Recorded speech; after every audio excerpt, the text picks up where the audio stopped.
What's up guys, and welcome to Supercars of London. Now, seeing as it is a few days after the collection to my Lamborghini Huracan, I'd like to start this video by saying a huge thank you to everyone who has tuned in, supported and just got involved with what an incredible day it was. The car drove directly to Dub Customs and it is currently there getting the paint protection film that it desperately needs to protect that beautiful paint job. So I haven't driven it since the collection day. However, as soon as that car is ready for the road, I've got a funny suspicion that that car behind me is unfortunately going to be collecting some dust whilst I put some enjoyable miles on the Lamborghini. So I thought this weekend I would take this car out for a drive. Since I've owned this car now for over 4 months, I feel like I'm in tune with the car. I know my favourite points and I know my least favourite points. So let's jump in, go for a weekend blast, and I'll talk to you guys about my favourite elements on the BMW M3.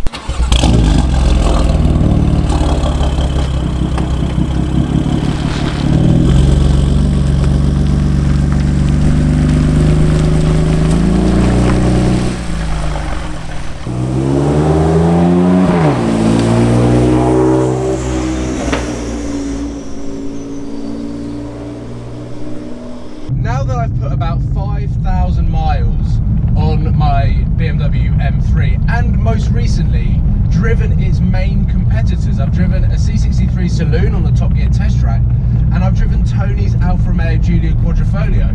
So I feel that I'm now in the best position to rattle off my favourite points about the BMW M3 and why you just need to fall in love with it. And number one, the biggest factor that won me over on this car is the steering. Not only the steering wheel being chunky so that you can get your hands around it, get a good grip on it, but just how direct the steering is, and the front wheel axle is so direct, meaning that I can point this car in any direction. And quickly touching upon just how big this car is, the steering makes this car feel like a fat ballerina. It's chunky but dainty.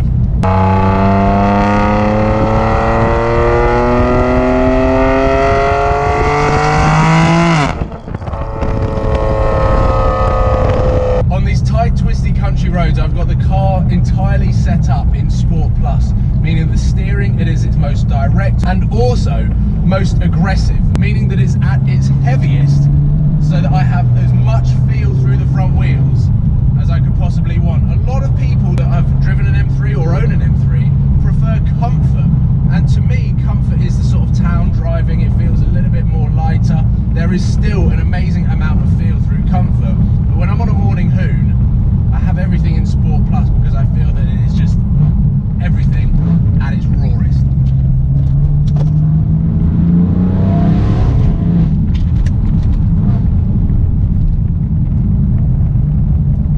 There is something so rewarding. Can you hear the exhaust? There is something so rewarding about gripping a proper steering wheel. To me, the AMG is too light. The steering is too light on the C63. And on the Alfa Romeo, yes, it is great. But for me, there is something about the BMW M3 and M4, because I drove the M4 before the M3, that has just won me over.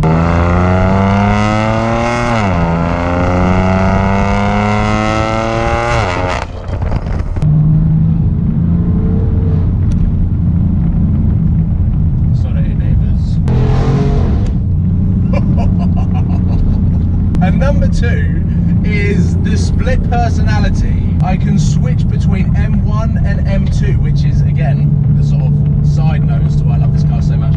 Everything is so customizable inside this car, meaning that I can switch to M1 and I'm in complete comfort mode. Automatic gears, the valves are still on. That's the second button I'd have to press if I didn't want to deafen people as I drove past. But M1 is my everyday setting. However, at the flick of one button, M2, actually twice because I need to confirm traction control off. I'm actually going to turn traction control on because it's damp.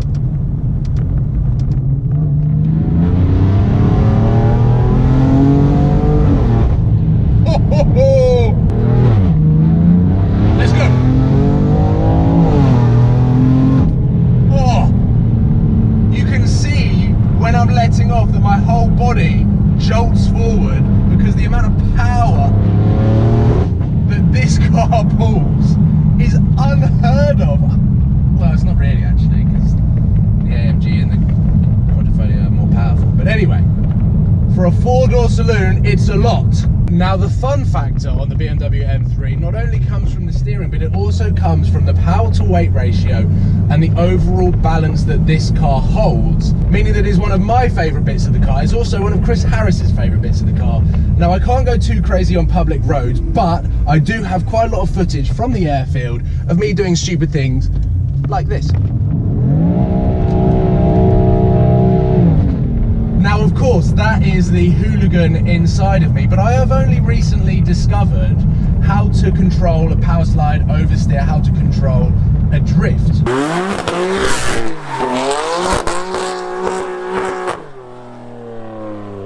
And it all came from the AMG GTS when I replaced the Lamborghini Gallardo. I was used to 4-wheel drive or quattro in the Audi R8, and I was never really able to fully understand the physics of a car during an oversteer. But it was something that I was very, very fond of doing when I was playing Forza Horizon 3 or when I was playing any PlayStation game. All I wanted to do was go sideways.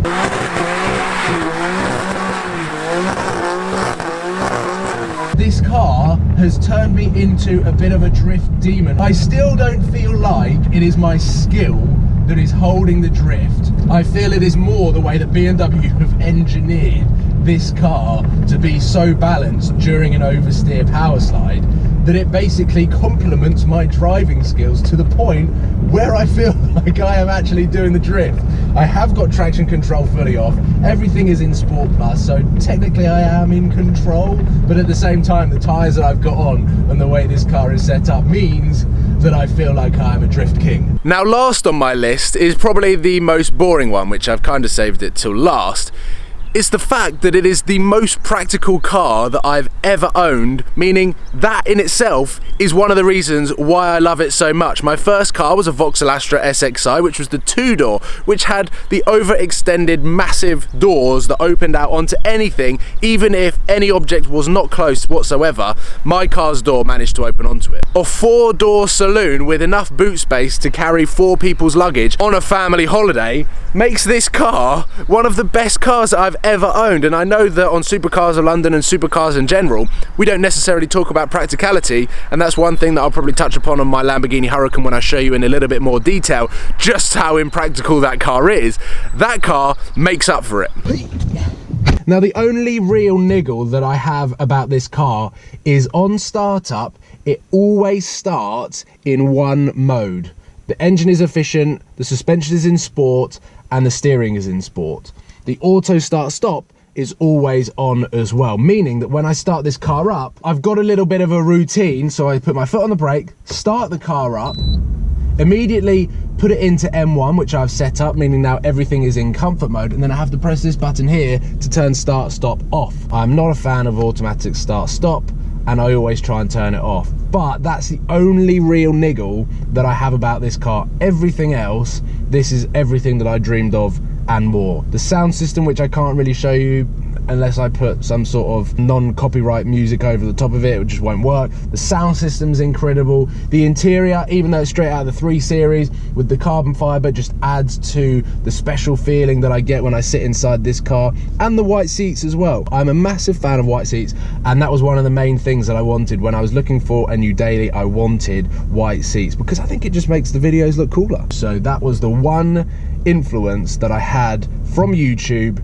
into my new daily. It was that I wanted a light interior so that everyone could see what I was getting up to. And that are basically my favourite points on my BMW M3. Some quirky, some that you may not think of, but because I've spent so much time in that car, they are my favourite elements to the car. I love driving it every single day, and I don't think that I could have got a better daily for the money than the BMW M3. Let me know in the comment box below what you want to see with this car before it kind of starts collecting dust, as I mentioned already, because my Huracan will be nearly ready for the road, and there are so many exciting trips, projects, adventures that need to get underway with that car. So stay tuned. Right now, as I'm uploading this video, I'm at the Goodwood 75th members meet anniversary at the Goodwood Motor Circuit. So I'll be filming and vlogging, and if I see any of you guys, then it will be a pleasure to meet you. Come and say hello, and I will see you on YouTube next week for some updates on my Huracan, the PPF, the Balboni stripe, and a lot more. So please give it a thumbs up and subscribe if you haven't already, and I look forward to seeing you very soon on Supercars of London. Cheers guys.